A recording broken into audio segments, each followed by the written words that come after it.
Hello दोस्तों, YouTube channel जय with study में आप सभी का बहुत बहुत स्वागत है। जैसा कि हम जेल प्रहरी के प्रीवियस पेपर की चर्चा कर रहे हैं, इसमें 4 पेपर्स के 20 क्वेश्चन जो सामान्य ज्ञान के होते हैं वो हम कर चुके हैं। आज हम प्रश्न सेट 5वां ले रहे हैं।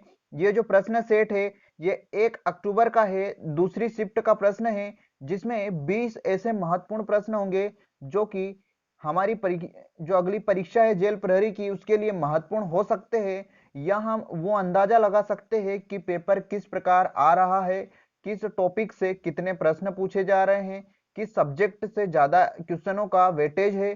चलिए प्रारंभ करते हैं आज के इस पेपर को। हमारे सामने ये पेपर है अक्टूबर 1 का, जो कि सेकंड शिफ्ट का पेपर है। चलिए प्रश्नों की चर्चा करते हैं बिना विलंब करते हुए। यहां पर प्रश्न फर्स्ट है, भारतीय विमानपत्तन प्राधिकरण एएआई द्वारा अत्याधुनिक नागरिक उड्डयन अनुसंधान संगठन सीएआरओ कहां स्थापित किया जाएगा। ऑप्शन ए यहां पर फर्स्ट दे रखा है Delhi, option second Patna, option third Hyderabad, option fourth Lucknow. तो इसका ऑप्शन सी यहां पर ऑप्शन थर्ड बिल्कुल राइट है, हैदराबाद। हैदराबाद में अत्यधिक जो है ये नागरिक उड्डयन अनुसंधान संगठन द्वारा स्थापित किया जाएगा। अगला प्रश्न यहां पर है, बिजली मंत्रालय भारत में एयर कंडीशनर के लिए किस तापमान को डिफॉल्ट सेटिंग हेतु ध्यान में रख रहा है। ऑप्शन ए यहां पर फर्स्ट है 30 degree Celsius, second 18 degree Celsius, third 20 degree Celsius और फोर्थ है 24 डिग्री सेल्सियस। तो इसका ऑप्शन फोर्थ यहां पर बिल्कुल राइट है, 24 डिग्री सेल्सियस इसका बिल्कुल राइट आंसर है। लास्ट में आप कमेंट करके जरूर बताना कि आपके कितने प्रश्न इसमें से सही निकलते हैं, ताकि आप अपने आप का अंदाजा लगा पाओ कि आपकी तैयारी किस प्रकार चल रही है या कितनी कम तैयारी है जिसका सुधार आपको करना है। तो कमेंट करके जरूर बताना कि आपके कितने प्रश्न सही निकलते हैं। अगला प्रश्न है यहां पर थर्ड वाला, मध्य प्रदेश में देवरी घड़ियाल रियरिंग सेंटर में स्थित है। ऑप्शन ए घाटी गांव अभ्यारण्य, चंबल अभ्यारण्य, सोन घड़ियाल अभ्यारण्य, केन घड़ियाल अभ्यारण्य। तो इसका आंसर सेकंड बिल्कुल राइट है, राष्ट्रीय चंबल घड़ियाल अभ्यारण्य का बिल्कुल राइट आंसर है। चलिए देखते हैं अगला प्रश्न। ये एमपी से पूछा गया प्रश्न है, तो थोड़ा सा एमपी का विशेष प्रकार से ध्यान रखिए फ्रेंड्स। अगला प्रश्न यहां पर है, किस भारतीय को भरत वाटवानी के साथ 2018 रेमन मैगसेसे पुरस्कार से सम्मानित किया गया था।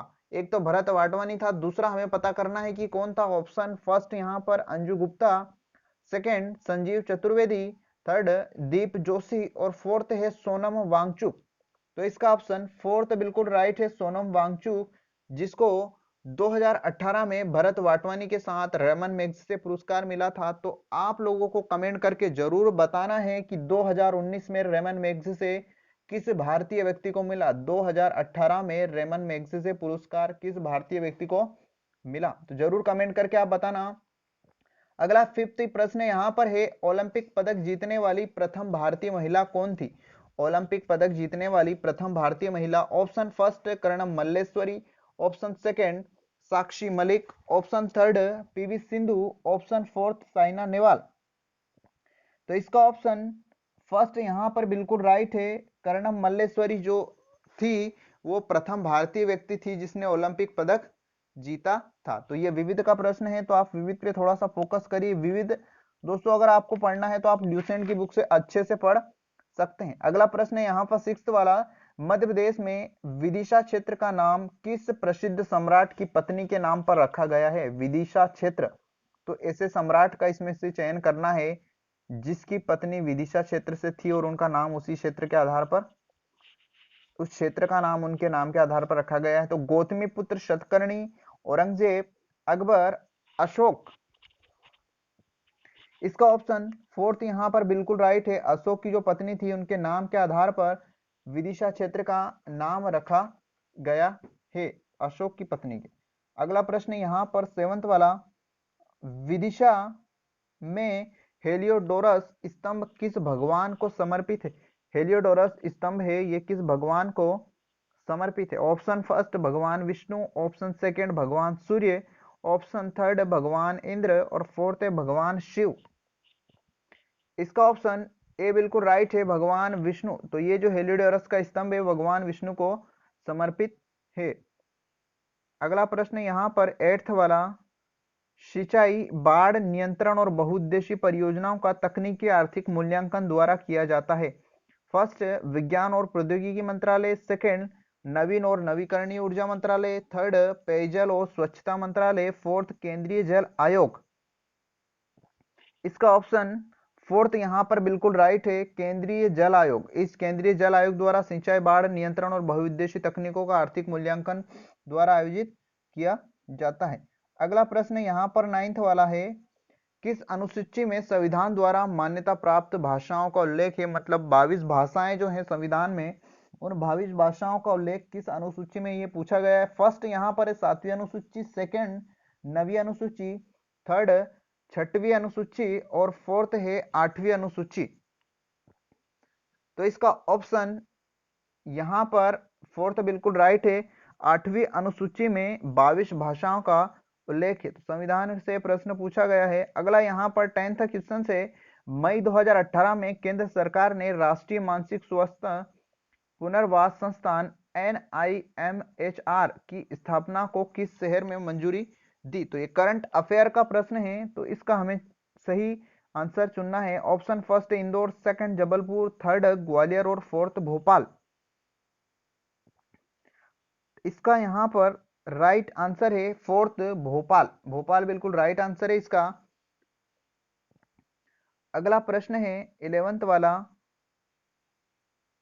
मध्य प्रदेश में सिंचाई क्षमता में सुधार के लिए भारत सरकार ने के साथ 375 बिलियन डॉलर ऋण समझौते पर हस्ताक्षर किए। ऑप्शन फर्स्ट है एशियाई विकास बैंक, सेकंड विश्व बैंक, थर्ड संयुक्त राष्ट्र विकास कार्यक्रम, फोर्थ है ब्रिक्स। ये भी करंट का प्रश्न है दोस्तों, थोड़ा सा करंट पे आप विशेष प्रकार से ध्यान दीजिए। ये जो जेल प्रहरी की एग्जाम है इसमें करंट और मध्य प्रदेश का जीके का सबसे बड़ा योगदान है, तो आप बिल्कुल अच्छे से करंट और मध्य प्रदेश पे थोड़ा सा ध्यान दीजिएगा। इसका ऑप्शन फर्स्ट यहाँ पर बिल्कुल राइट है, एशियाई विकास बैंक के साथ हस्ताक्षर किए। अगला प्रश्न यहाँ पर 12th वाला, 2016 में मध्य प्रदेश निम्नलिखित में से कौन से विभाग को बनाने वाला पहला भारतीय राज्य बना? मतलब कि मध्य प्रदेश ने एक विभाग बनाया जिसको बनाने में उसका भारत में सबसे पहला स्थान है, पहली बार उसने बनाया है। तो ऑप्शन फर्स्ट यहाँ पर खान, ऑप्शन सेकंड चिकित्सा शिक्षा, ऑप्शन थर्ड उड्डयन, फोर्थ है आनंद। ऑप्शन फोर्थ बिल्कुल राइट है, यहाँ पर आनंद विभाग। आनंद विभाग को बनाने वाला भारत का पहला राज्य मध्य प्रदेश है। अगला प्रश्न यहाँ पर 13 वाला, भोपाल, ग्वालियर, जबलपुर, इंदौर, उज्जैन और सतना के अलावा निम्नलिखित शहरों में से किसमें मध्य प्रदेश में एकीकृत नियंत्रण और कमान केंद्र ICCC माध्यम से निगरानी की जाती है? ऑप्शन फर्स्ट है सागर, सेकंड है पन्ना, थर्ड है रेवा और फोर्थ है सतना। इसका ऑप्शन फर्स्ट बिल्कुल राइट है, सागर। सागर आंसर यहाँ पर बिल्कुल राइट है। अगला प्रश्न है 14 वाला, संविधान का अनुच्छेद राज्यपाल की नियुक्ति से संबंधित है। मतलब यहाँ पे पूछा है कि कौन सा संविधान ऐसा है जिसमें राज्यपाल की नियुक्ति से संबंधित प्रावधान है। ऑप्शन फर्स्ट यहाँ पर ए 164, option second 155, option third 163, option fourth 175। तो इसका आंसर सेकंड बिल्कुल राइट है, 155। 155 में राज्यपाल की नियुक्ति से संबंधित प्रावधान है।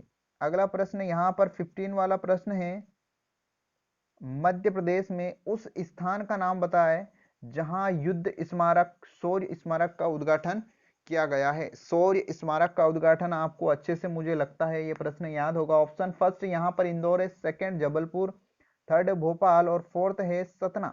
इसका आंसर थर्ड बिल्कुल राइट है, यहाँ पर ऑप्शन थर्ड भोपाल में शौर्य स्मारक की उद्घाटन किया गया है। अगला प्रश्न यहाँ पर 16 है, उस खिलाड़ी का नाम बताएं जिन्हें 2014 में भारत रत्न से सम्मानित किया गया। इससे ये अंदाजा आप लगा सकते हैं कि खिलाड़ियों से संबंधित प्रश्न आ रहे हैं, चाहे वो किसी भी प्रकार से आ रहे हो, संन्यास का पूछा हो, पुरस्कार का पूछा है या फिर कुछ और पूछा है, लेकिन खिलाड़ियों से संबंधित प्रश्न हर पेपर में आ रहा है। तो ऑप्शन फर्स्ट यहाँ पर सचिन तेंदुलकर है, सेकंड ध्यानचंद्र है, थर्ड पीटी उषा, फोर्थ है मिल्खा सिंह। तो इसका आंसर फर्स्ट बिल्कुल राइट है ऑप्शन। सचिन तेंदुलकर को 2014 में भारत रत्न से सम्मानित किया गया। अगला क्वेश्चन यहाँ पर है, भोपाल में किस मस्जिद को मस्जिद के ताज के रूप में जाना जाता है और यह भारत में सबसे बड़ी मस्जिद है? ऑप्शन फर्स्ट है जामा मस्जिद, सेकंड है मलिक मुगीज मस्जिद, थर्ड मोती मस्जिद, फोर्थ है ताज उल मस्जिद। इसका ऑप्शन फोर्थ यहाँ पर बिल्कुल राइट है, ताज उल मस्जिद। ताजुल जो मस्जिद है इस या भारत की सबसे बड़ी मस्जिद है और इसे मस्जिद के ताज के रूप में भी जाना जाता है, ऑप्शन फोर्थ। अगला प्रश्न यहाँ पर है, निम्नलिखित में से कौन सा युग्म सही है? माउंट डायवोलो दक्षिण अंडमान द्वीप, माउंट थुल्लियर मध्य अंडमान द्वीप, माउंट केओ ग्रेट निकोबार, लास्ट है सेडल पिक उत्तरी अंडमान। तो इसका आंसर फोर्थ बिल्कुल राइट है, सेडल पिक उत्तरी अंडमान में स्थित है। बाकी ये जो दे रखे हैं बिल्कुल गलत ऑप्शन है, इसमें फोर्थ बिल्कुल राइट है, सेडल पिक है जो उत्तरी अंडमान द्वीप में स्थित है। अगला प्रश्न है आज का सेकंड लास्ट प्रश्न, निम्नलिखित में से किसे भारतीय योजना प्रक्रिया के प्रथम ब्लूप्रिंट के रूप में माना गया? भारतीय योजना प्रक्रिया के प्रथम ब्लूप्रिंट के रूप में माना गया है। ऑप्शन फर्स्ट यहाँ पर फिक्की प्रस्ताव है, सेकंड बॉम्बे योजना, थर्ड कांग्रेस योजना और फोर्थ है विश्वेश्वरैया योजना। तो इसका ऑप्शन फोर्थ बिल्कुल यहाँ पर राइट है, विश्वेश्वरैया जो योजना थी ये भारतीय योजना प्रक्रिया की प्रथम ब्लूप्रिंट के रूप में माना जाता है। बहुत इंपॉर्टेंट क्वेश्चन है ये। लास्ट प्रश्न है आज का, जुलाई 2018 में अंजलि ईला मेनन को मध्य प्रदेश सरकार द्वारा दृश्य कला के लिए किस प्रतिष्ठित पुरस्कार से सम्मानित किया गया है? ऑप्शन फर्स्ट है शिखर सम्मान, ऑप्शन सेकंड तुलसी सम्मान, थर्ड कालिदास सम्मान और फोर्थ है कबीर सम्मान। इसका आंसर थर्ड बिल्कुल राइट है, यहाँ पर कालिदास सम्मान से अंजलि ईला मेनन को 2018 में सम्मानित किया गया था। तो ये प्रश्न हो गए 20। आप इनका बिल्कुल अच्छे से यूटिलाइज कीजिए कि किस प्रकार से प्रश्न पूछे जा रहे हैं, किस टॉपिक से, किस सब्जेक्ट से कितने प्रश्न आ रहे हैं। आज का ये वीडियो आपको कैसा लगा कमेंट करके आप जरूर बताना। अगर आपने मेरा यूट्यूब चैनल सब्सक्राइब नहीं किया है तो सब्सक्राइब करके बेल आइकन पर क्लिक कर दिए ताकि आपको विभिन्न वीडियोस की नोटिफिकेशन सबसे पहले मिले। चलिए मिलते हैं अगले 20 प्रश्नों के साथ अगले वीडियो में। जय हिंद, जय भारत।